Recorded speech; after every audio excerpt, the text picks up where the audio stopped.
Assalamualaikum warahmatullahi wabarakatuh. Salam sejahtera bagi kita semua. Pada kesempatan ini, saya Nandari Wahyu dengan NIM 240301020765 akan melakukan presentasi dalam rangka pengambilan nilai ujian akhir semester mata kuliah Sistem Pengendalian Manajemen dengan dosen pengampu Bapak Abdurrahman SEMAK. Pada kesempatan ini, kita akan membahas pusat pertanggungjawaban keuangan dengan fokus utama pada pusat investasi. Topik ini penting dikarenakan dalam perusahaan modern, kinerja tidak hanya dinilai dari laba, tetapi juga dari bagaimana aset dan investasi dikelola secara efektif untuk menciptakan nilai bagi perusahaan. Konsep dasar Pusat Pertanggungjawaban Keuangan.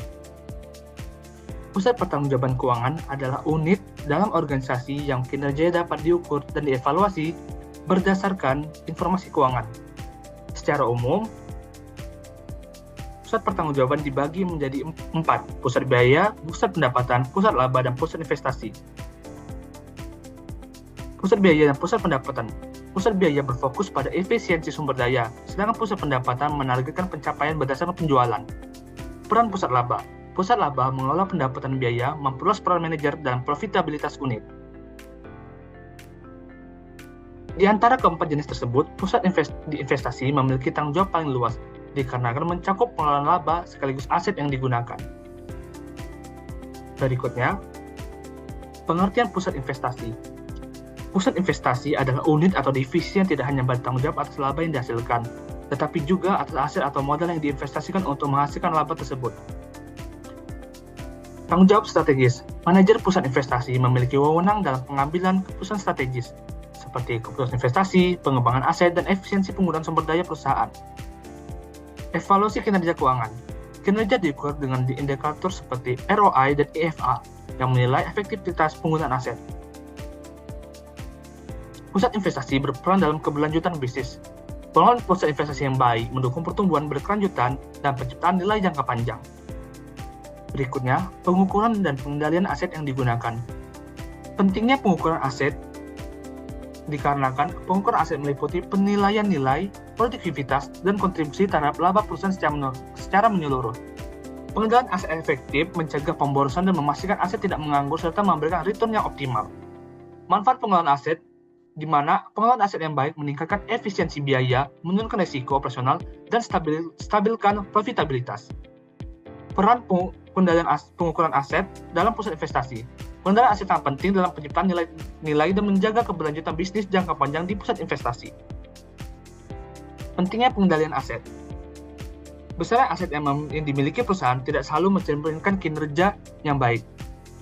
Dikarenakan jika aset dikelola secara buruk akan memiliki dampak negatif. Pengelolaan aset buruk meningkatkan biaya pemeliharaan dan menurunkan profitabilitas perusahaan.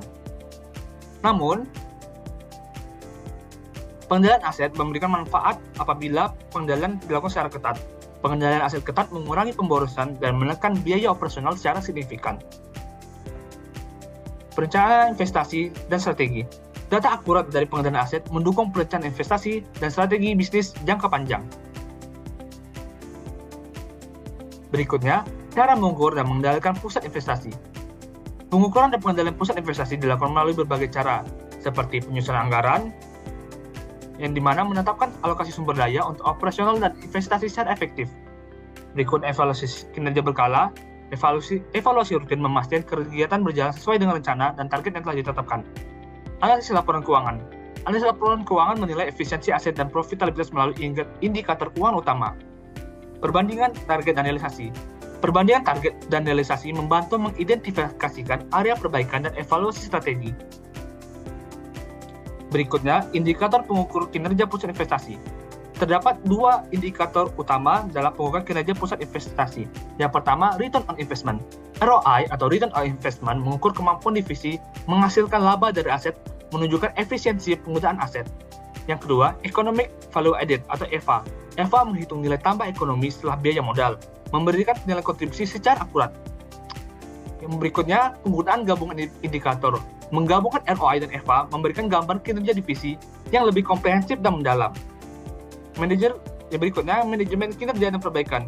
Indikator membantu mengidentifikasi divisi produktif dan area yang perlu diperbaiki dalam pengelolaan aset.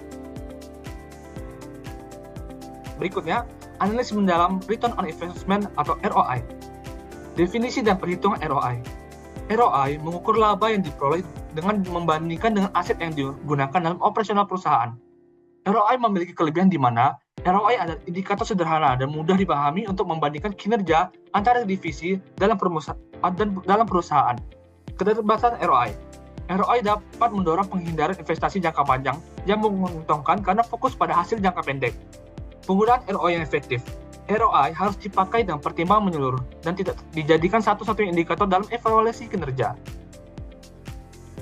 Analisis mendalam Economic Value Added atau EVA. Definisi dan perhitungan EVA. EVA mengukur nilai tambah ekonomi dengan mengurangkan biaya modal dari laba operasional bersih setelah pajak. Makna positif dan negatif EVA. EVA positif menandakan penciptaan nilai, sedangkan EVA negatif menunjukkan laba belum menutupi biaya modal. Manfaat dalam pengambilan keputusan. EVA mendorong pengambilan keputusan investasi yang selektif dengan fokus pada penciptaan nilai jangka panjang. Keunggulan EVA dibandingkan dengan ROI. EVA lebih akurat menilai efektivitas pengelolaan modal dan investasi meski perhitungannya lebih kompleks. Perbandingan ROI dan EVA. Karakteristik ROI. ROI mudah dihitung dan dipahami, sangat populer untuk menilai efisiensi antara divisi dan perusahaan. Keunggulan dan keterbatasan ROI. ROI tidak memperhitungkan biaya modal, sehingga gambaran penciptaan nilai bisa kurang akurat. Keunggulan EVA. EVA memasukkan biaya modal, memberikan perspektif realistis terhadap kontribusi investasi perusahaan. Kelemahan dan penggunaan bersama. EVA kompleks dihitung. Penggunaan bersama ROI dan EVA direkomendasikan untuk evaluasi kinerja komprehensif. Contoh penerapan pusat investasi. Perbandingan divisi A dan B. Divisi A adalah divisi yang memiliki aset besar tetapi menghasilkan ROI rendah. Sementara divisi B dengan aset kecil menghasilkan EVA positif dan nilai tambah yang lebih besar. Dalam kondisi ini, manajemen perlu melihat lebih dalam divisi mana yang benar-benar memberikan nilai tambah bagi perusahaan, bukan hanya yang memiliki aset besar. Dalam hal ini, evaluasi strategi pengelolaan aset yang baik adalah divisi A perlu evaluasi strategi aset agar meningkatkan kinerja dan kontribusi terhadap perusahaan. Kombinasi analisis ROI dan EVA. Menggunakan ROI dan EVA secara bersamaan memberikan gambaran kontribusi real tiap divisi secara objektif dan berbasis data. Baik, yang terakhir, kesimpulan dan penegasan peran pusat investasi. Pusat investasi merupakan bagian penting dalam sistem pengendalian manajemen perusahaan. Pengukuran dan pengendalian aset yang tepat serta penggunaan indikator ROI dan EVA membantu perusahaan memastikan bahwa setiap investasi yang dilakukan benar-benar menciptakan nilai dan mendukung keberlanjutan bisnis perusahaan. Sekian presentasi dari saya. Mohon maaf apabila terdapat kekurangan dan kesalahan. Saya tutup. Assalamualaikum warahmatullahi wabarakatuh.